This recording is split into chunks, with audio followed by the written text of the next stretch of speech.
my concern is that even though the public is souring on offshore wind and onshore wind as well, as politicians seem to be doubling down on offshore wind. My name is Mike Mauceli, and this is the Energy Show with REI Energy. Today, we're going to be talking about the wind boondoggle, and you're going to discover how reality is setting in for wind power and how this failure may cost taxpayers even more money. My guest today is Jonathan Lesser. Jonathan is the president of Continental Economics and an adjunct fellow with the Manhattan Institute. Well, Jonathan, it's great to have you on the show today. You know, Jonathan wrote a great article in the New York Post, Why Wind and Solar Power Are Running Out of Juice. And I think that's a great topic today, Jonathan, to talk about, all of this wind now that, everybody's been trying to push this great redistribution of wealth around the world. And it seems like that's finally catching up with them. I think it is, although my concern is that even though the public is souring on offshore wind and onshore wind as well, as my friend Robert Bryce has noted in terms of all the rejections on land, politicians seem to be doubling down on offshore wind. New York and Connecticut, for example, have introduced new rules that say, well, if these offshore wind facilities have higher costs, they can just change their prices. So all the risk gets shoved onto captive electric ratepayers of higher costs, which isn't right. And it removes any incentive for these offshore wind developers to actually try to control their costs. Why should they when they can just pass it on? I flew on a flight, I don't know, it was a couple of years ago, and I was going to Midland, Texas, actually, and, I was sitting next to a CPA who basically did a lot of the accounting for these large wind companies out in West Texas, and he told me that they've never made money, and it's, unless they get these government subsidies, that, they were going to go out of business, and this was several years ago, and I guess that's taken place. And in the end, is it just going to be another one of these deals where, they're too big to fail? Like you say, the government now is behind this and they're pushing this. So is it going to cost the American taxpayer more money in the end? Well, I think it will. Funny enough, back in 2014, Warren Buffett talked about wind turbines, and he said the only reason to build them, and the only reason his company, Mid-America Energy, build them is for the tax credit. He said otherwise wouldn't build them at all. And that's still the same. The same is true today. And all the proponents who say, oh, the cost of wind is lower and it keeps going down, well, that's all nonsense. They ignore the fact that, wind power, like solar, has to be backed up with something that can be available when the wind doesn't blow or the sun doesn't shine. But you're right. I think the politicians, regardless of the cost, they are so invested in this. And, why they're invested in this, my guess is it has something to do with campaign contributions. Yeah. Or paper bags full of unmarked bills. But not that I would ever accuse a politician of ever taking bribes. So, not, like Bob Menendez in New Jersey. So, it's, I really don't as I've written for years, offshore wind it's an 18th century technology. It has no place today. It's expensive. It's unreliable. The costs are going up, not down as everyone promised they would. They're not going to be going down. It's destroying on offshore wind. It's destroying fisheries, killing whales, which, used to be, I remember when my kids were in school, all the save the whales stuff that was going on. Now it's screw the whales. Yeah, I had the ex-president of PETA on my show. I don't know, it was about a year and a half ago, and that was the very question I was asking him was, he was the guy that was on the front of the ships, keeping when the Japanese were hunting whales and stuff. And I said, well, what happened to all of this save the whales? And he said, well, they got bought off by the green energy. That's right. That's right.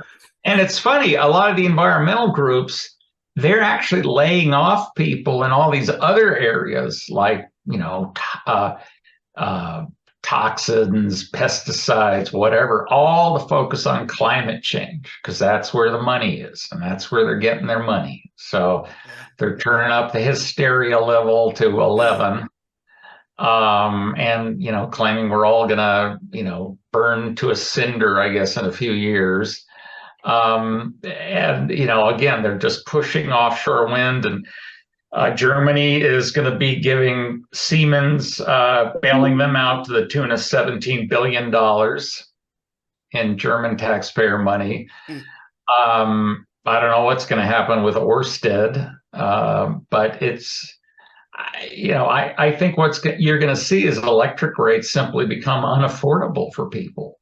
And you add that together with the push to force and mandate electrification of everything, like what's going on in New York, forcing people to replace their gas furnace with an electric heat pump. Not only do the heat pumps not work well, especially when it's cold, but they're very expensive to install, and they require some backup heat usually when it's cold. So it's just, I don't know how an average person is going to afford to spend $20,000, $30,000, $40,000 plus a much higher electric bill. So back when they sold, or I don't know if they sold it to the American people or pushed it on the American people, this Green New Deal, it was supposed to help American companies or put money towards American companies to create American jobs. But it seems to me that most of these offshore wind companies are international companies, and very few of them are U.S. companies, right? That's true. In fact, just about all of them are international, and most of them are owned by foreign governments. Ørsted, for example, is the majority owner is the Danish government. Some of the others are owned by Spain, France. So you're right. And what's worse, so all the tax credits are going straight from U.S. taxpayers' pockets to overseas, which is it's not clear. How does that help U.S. taxpayers? The other thing is that, these promises of thousands of jobs, that's just false. And I've actually got a report coming out, I hope in the next week or two, that I did for the Global Warming Policy Foundation, which your listeners and viewers may want to look into. It's a very worthwhile group. And what I did is I calculated the costs per each job that are being created, apparently, by offshore wind developers. So if you look at that and you take the offshore wind developers' own numbers that they have to file as part of their environmental impact statements, all this paperwork that the Bureau of Offshore Energy Management requires, the cost for every job every year is like $2 to $4 million. Now that's per year. So you're going to hire somebody to work on an offshore wind project, building it, who's maybe making $100,000 a year, and it's going to cost U.S. taxpayers $2 to $4 million every year for that person's job. Jesus, that is unbelievable. To me, that's just crazy. And what's worse is, while the offshore wind developers have promised to hire U.S. people, they're actually putting up obstacles to that. I work with some folks in New Jersey, some union people, and what they found, like Ørsted set up all these special certifications that you have to get through Ørsted to work on one of their projects. Well, Ørsted's going to make it very hard for people to get that certification. And instead, what the offshore wind developers are doing is they're just planning to bring their own people from overseas to do all the work. Well, I thought the So big push was to, when they kill the coal industry and the fossil fuel industry, they were going to create all of these green jobs that, in wind that was going to replace these workers. But you're saying that's not going to happen, probably. it's the number of workers won't be very high, and generally the green jobs, especially like for solar, or whatever, don't pay nearly as well. Um, so it's really they have all these economic impact studies that they do a lot of modeling, and I've done these sorts of studies, so I know where the bodies are buried. Basically, what they assume to get results that say these will be wonderful for the economy, everything will grow, is they ignore who's paying the costs. So, for example, if you ignore the fact that electricity rates go up to pay for all the higher cost electricity, and you ignore the fact that, well, because electricity costs are more, cost so much more, people are spending more on their electric bills. They don't have as much money to spend on anything else. Neither do businesses. So when you add everything up, it turns out that the overall jobs falls. They go down. And that's basically because you can't subsidize your way to greater economic growth. It's impossible. That's just free lunch economics. It doesn't work. So that's a lot of the analysis they're doing. It's just wrong. It's just propaganda, really. Yeah, I think a lot of it's being pushed by China. I was watching Xi Jinping last week in San Francisco with John Kerry sitting on one side of him and Biden on the other. And they're talking about, trying to have this initiative to do more green energy. But yet you have companies like China that built over 200 new coal-fired power plants last year. And it's my understanding is they're building a couple every week. I mean, how does that help the American taxpayer? Yeah, China is not going to reduce its carbon emissions. It has no intention of doing that. Neither does India. All these developing countries, they want fossil fuel energy that's reliable, low cost, and dependable because they want to grow and improve the lot of the people who live there.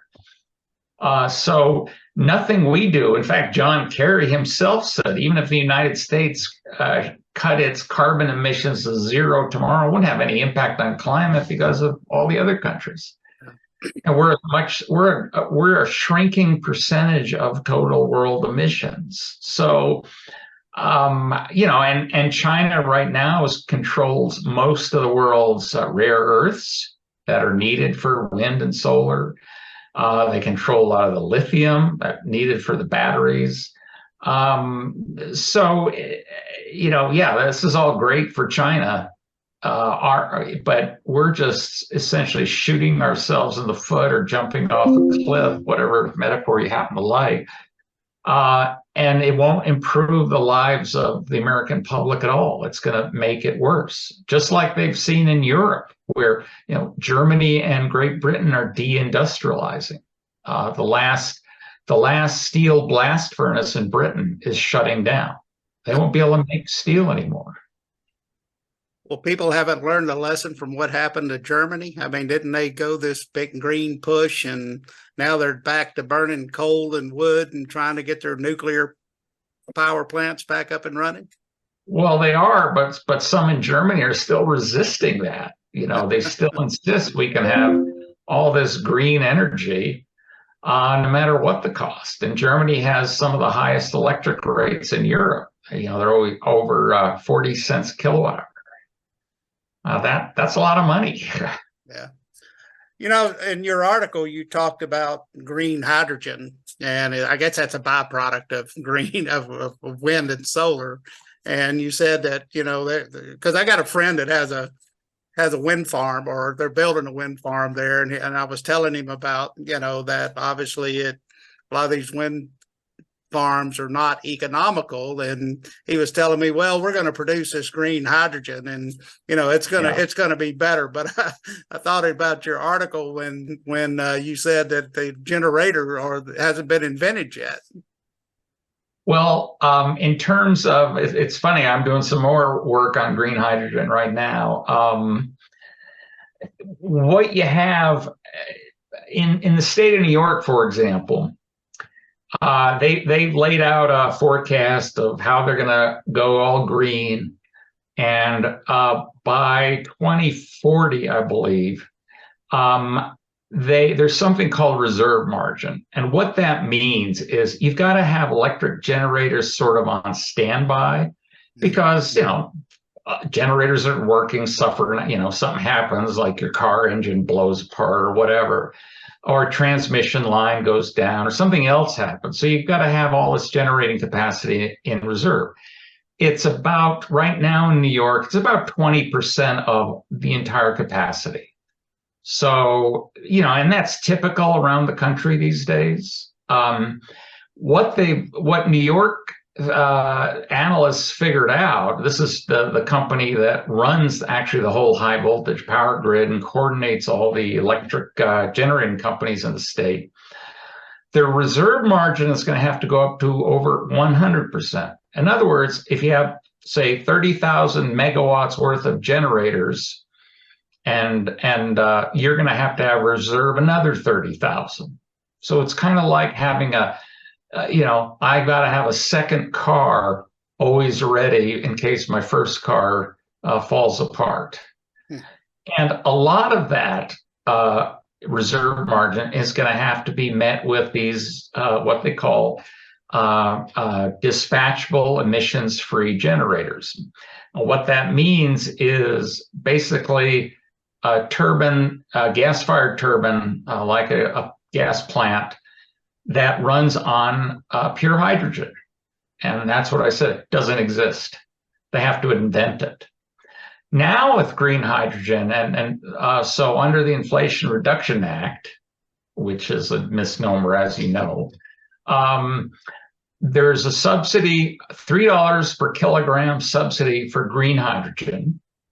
Plus, last month, the Biden administration announced $7 billion in subsidies to develop 7 green hydrogen hubs, manufacturing hubs around the country.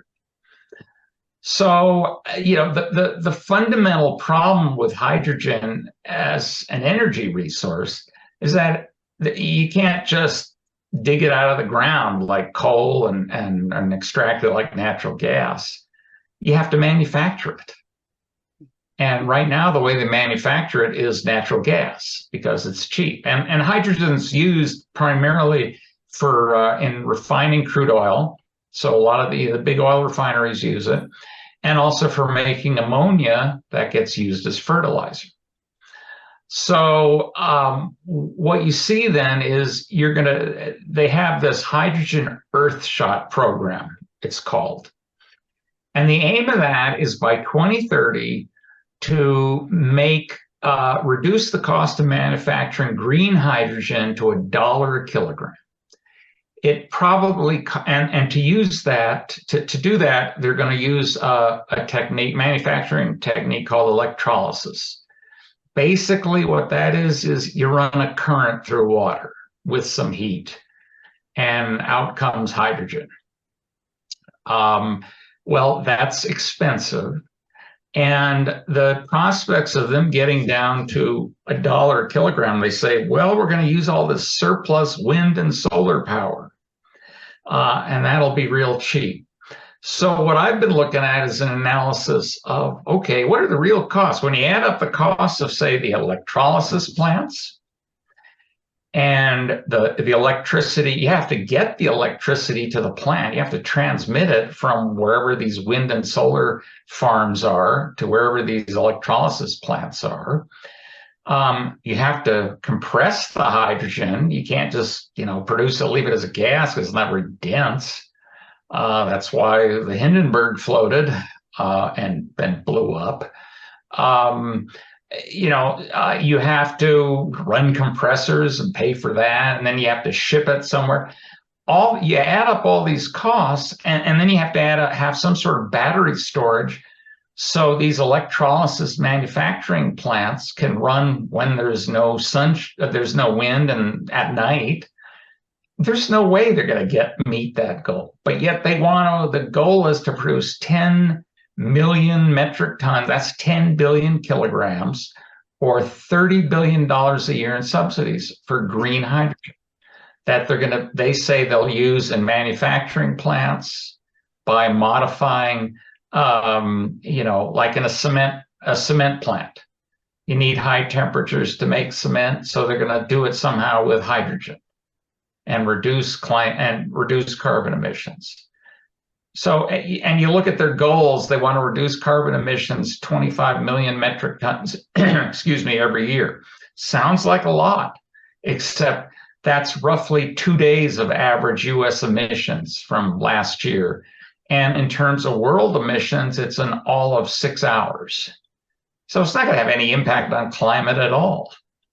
Yet when you add up the costs, they're huge. It's over $1,000 a metric ton per ton of carbon dioxide reduced. And if you look at the administration's estimates of the social cost of carbon, it's much higher than that. So the cost is far greater than even the administration's inflated numbers for the social cost of carbon benefit. Wow. So who is actually benefiting from government subsidies on these wind programs? Well, obviously the developers are benefiting because they're collecting all this money. Right. My guess is politicians who support it are benefiting again through campaign contributions. Maybe some of the industries that are supposed to manufacture component parts are benefiting.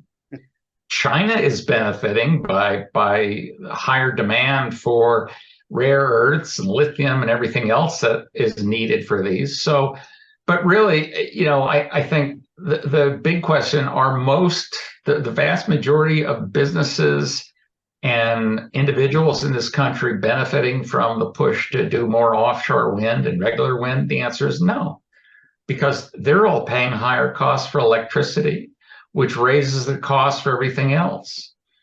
So the benefits are for the few at the expense of the many. Wow. And you have a lot of these, I guess, CEOs and these auto manufacturers. I mean, they have either bought into the Green New Deal, or either it was pushed on them by the federal government, to manufacture a lot of these electric vehicles. And now they're coming out and reporting huge losses. I mean, as far as, is that going to lead to another government bailout? Well, that's a very good question. It may. The bigger problem, however, is people don't want to buy the things. Yeah. So I don't know what you do. How does a government force people to buy these electric vehicles unless manufacturers try to basically give them away?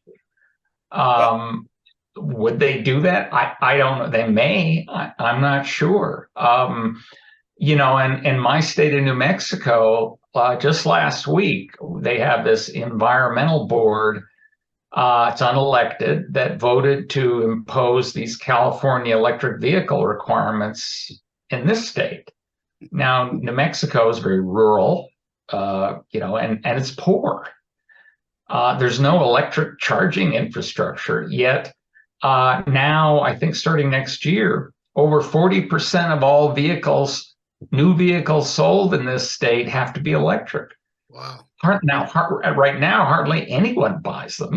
People in Albuquerque and Santa Fe have bought them, but you go out into the hinterlands, nobody's buying them. So I really don't know what happened. I guess the only thing that's going to happen is people will go out of state to buy these things for now.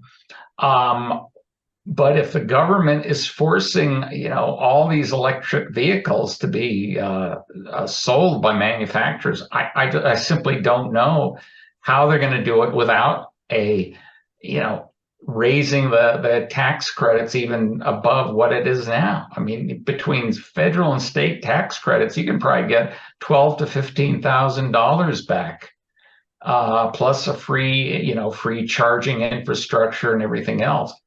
I don't know how much you have to pay. I mean, personally, if you gave me one of the things, I wouldn't take it. Yeah, I wouldn't either, but I mean, especially in, like you were saying, places like New Mexico, where there's a lot of farming, a lot of ranching, and even around, not here in the cities, but as you get out of the cities in Texas, I mean, there's a lot of big ranches and a lot of farming that, electric, I mean, it's just not going to work. I mean, obviously, you can't pull a horse trailer with an electric vehicle. At least you're not going to pull it very far. Yeah. And we have, we raise sheep out here, and if I have to take my truck with hauling 4 tons of hay, I don't think I could even make it to where the hay is and back. Even with the biggest Ford Lightning electric, range, wouldn't go. Yeah. So you're right. It simply doesn't work. And the thing I tell people is, I think all of this is going to collapse. Yeah. Offshore wind, all the green energy, it's eventually going to just come to a crashing end. The real problem is, how much economic and social damage is it going to do in the meantime? Yeah. And I don't know. I wish I could answer that, but my crystal ball isn't very good. So it is just not, none of this stuff is possible. It's a fantasy that you can run the whole U.S. economy basically on wind and solar and batteries, and have everything electrified. It's simply physically impossible. You can't do it. And so what does that mean? Well, it either means the economy is going to collapse, which apparently is the goal for a lot of these climate change scientists. They want what's called degrowth. So they want everyone, I guess not themselves, of course, to live in poverty. You're creating things like the 15-minute cities. You may have heard of those. Yeah. Where they want to basically force people to live in these very dense cities, and not be allowed to go anywhere, except under special permit.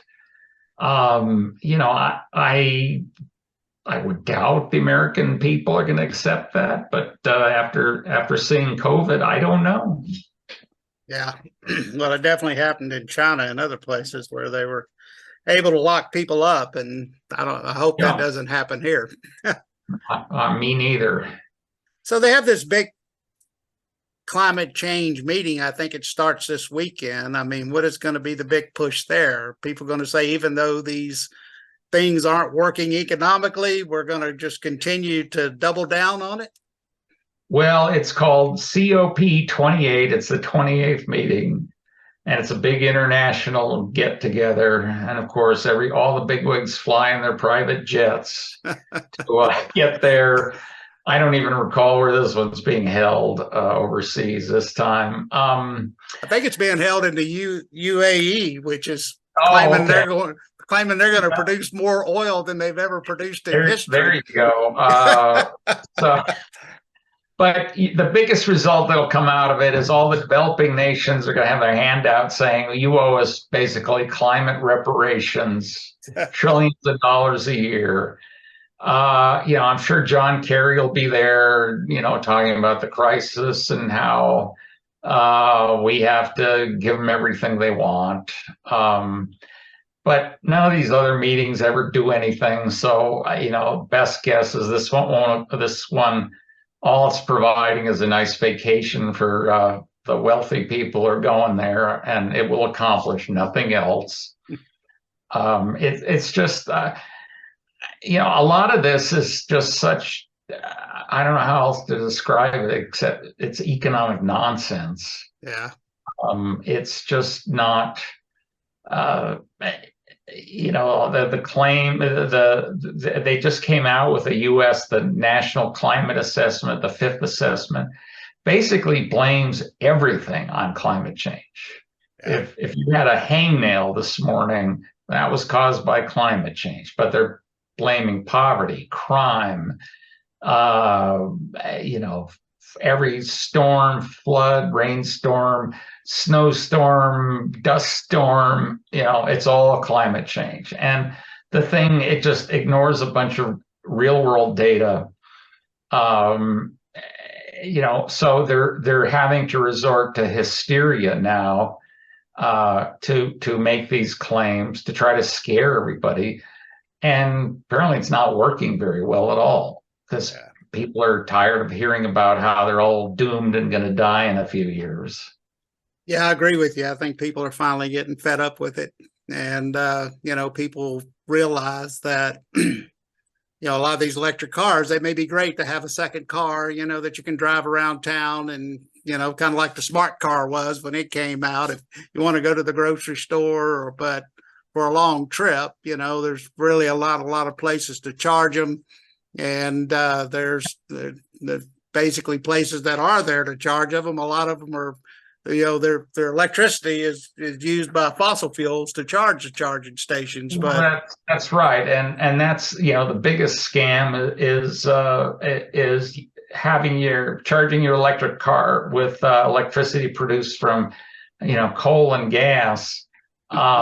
Doesn't save the planet. You put out more pollution than if you just use the gasoline car. And I did a study for the Manhattan Institute about 3 years ago and looked at electric vehicles and looked at the pollution levels. You'll actually, with electric vehicles and the current mix of generating plants in the country, you'll release more sulfur dioxide, about 100 times more than gasoline-powered cars. More oxides of nitrogen, that NOx, that causes ground level ozone and pollution. You emit more particulates, and because electric cars are heavier, a lot of the particulates come from just driving, the tires and the roads. Well, the heavier the car, the more road and tire you churn up, more particulates. So, and the amount of savings in terms of carbon is just tiny. Yeah. So again, it's the answer. A lot of this stuff is kind of like Jeopardy, the Jeopardy game, where they give you an answer. In this case, it's green energy or electric vehicles, but nobody knows what the question is. Well, Jonathan, it's been great talking to you today. How do our listeners follow you?